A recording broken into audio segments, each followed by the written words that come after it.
আলুর সবজি তো অনেক ধরনের বানিয়ে খেয়েছেন। একবার হলেও এই পদ্ধতিতে আলু চটপটি বানিয়ে দেখতে পারেন। রুটি লুচি পরোটা দিয়ে তো ভালো লাগবেই, এতটাই টেস্টি হবে, শুধু মুখেই এক বাটি খাওয়া হয়ে যাবে। নমস্কার বন্ধুরা, পূজা কিচেন উইথ ভিলেজ ফুডে আমার সকল বন্ধুদের জানাই অনেক অনেক স্বাগত।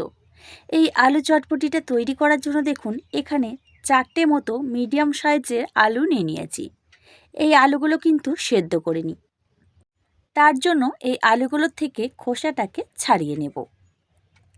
বন্ধুরা, প্রত্যেকটা দিনের মতো আপনাদের কাছে একটাই অনুরোধ রইল, ভিডিওটা কোথাও স্কিপ করবেন না, প্রথমেই লাইক দিয়ে পুরোটা দেখবেন। আশা করছি আজকের এই রেসিপিটাও ভীষণই ভালো লাগবে। ভালোভাবে আলুর থেকে খোসাটাকে ছাড়িয়ে নিয়েছি। এখন দেখুন আলুগুলোকে প্রথমে এইভাবে একটু গোল গোল করে কেটে নিচ্ছি।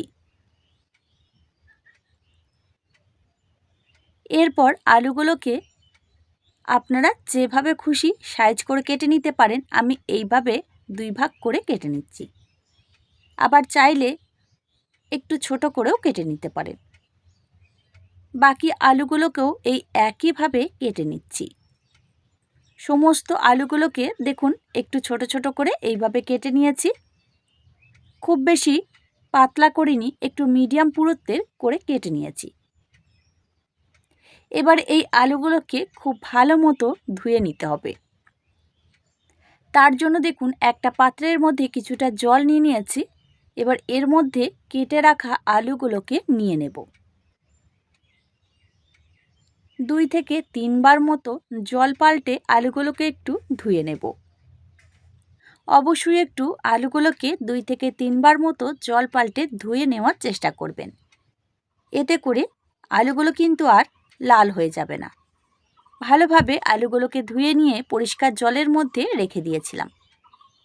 এখন দেখুন আলুগুলো বেশ পরিষ্কার হয়ে গেছে। এবার এই আলুগুলোকে জল থেকে তুলে এরকম একটা ছাঁকনির মধ্যে রেখে দিচ্ছি। মানে জলটাকে একটু ঝরিয়ে নিতে হবে, তার জন্য এর মধ্যে নিয়ে নিচ্ছি। এবার এটাকে সাইডে রেখে দিচ্ছি একটু জলটা ঝরার জন্য। ততক্ষণ গ্যাস জ্বালিয়ে একটা কড়াই বসিয়ে কড়াইয়ের মধ্যে দিয়ে দিচ্ছি অল্প একটু সাদা তেল। তেলটা গরম হয়ে গেলে জল ঝরিয়ে রাখা আলুগুলোকে দিয়ে দেব।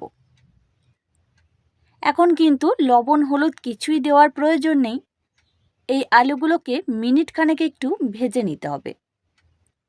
এতে করে কি হবে, এই আলু চটপটিটা তৈরি করার সময় আলুগুলো একটুও ভেঙে যাবে না, গোটা গোটা থাকবে, ভালো লাগবে।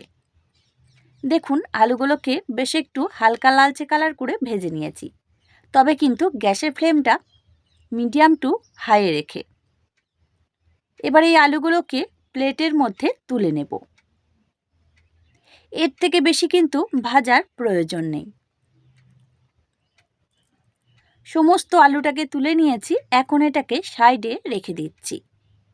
কড়াইটাকে আবারও পরিষ্কার করে বসিয়ে কড়াইয়ের মধ্যে দিয়ে দিচ্ছি সাদা তেল। তেলটা গরম হয়ে গেলে ফোড়নে দিয়ে দিচ্ছি 1/2 চামচের মতো গোটা জিরে, আর দিয়ে দিচ্ছি অল্প একটু হিং। ওরই সঙ্গে দিয়ে দিচ্ছি অল্প একটু গোটা ধনে, একটু শুকনো কড়াইয়ে নাড়াচাড়া করে আধ ভাঙা করে নিয়েছিলাম। আর দিয়ে দিচ্ছি আধ ভাঙা করে রাখা হালকা একটু ভাজা গোটা জিরে। দিয়ে দিচ্ছি 2টো মতো শুকনো লঙ্কা। এবার এগুলোকে একটু নাড়াচাড়া করে ভেজে নেব। এখানে আপনারা চাইলে গোটা জিরে গোটা ধনে শুকনো লঙ্কা একসঙ্গে ভেজে একটু গুঁড়ো করেও দিতে পারেন। একটু নাড়াচাড়া করার পর ভেজে রাখা আলুগুলোকে দিয়ে দেব। এবার এই মশলাগুলোর সঙ্গে আলুগুলোকে মিনিট খানেক একটু নাড়াচাড়া করে মিশিয়ে নেব।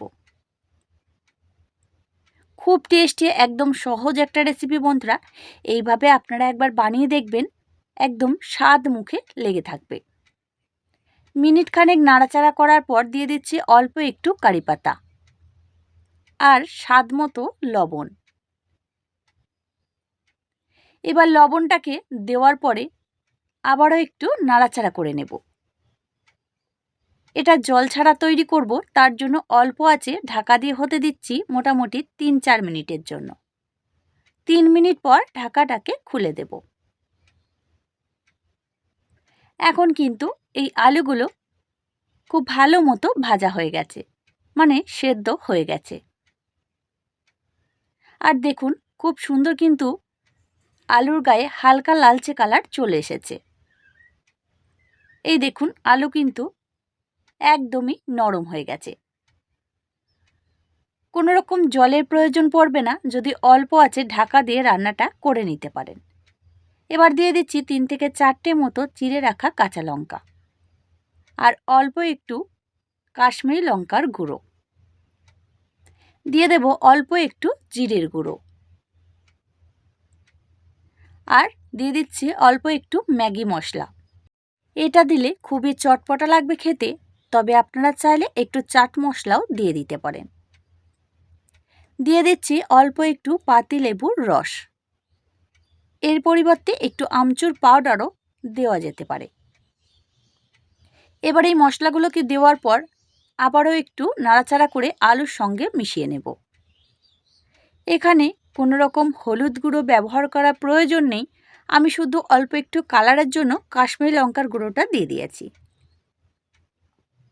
2 থেকে 3 মিনিটের জন্য একটু নাড়াচাড়া করে এগুলোকে মিশিয়ে নিচ্ছি। ভালোভাবে একটু নাড়াচাড়া করে মিশিয়ে নিয়েছি। আবারও 2 মিনিটের জন্য ঢাকা দিয়ে হতে দিচ্ছি। 2 মিনিট পর ঢাকাটাকে খুলে দেব। এখন কিন্তু খুব ভালো মতো এই আলু চটপটিটা তৈরি হয়ে গেছে।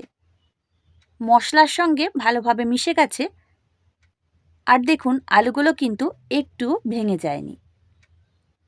এবার দিয়ে দিচ্ছি অল্প একটু বিট লবণ, এতে খুব চটপটা একটা টেস্ট আসবে।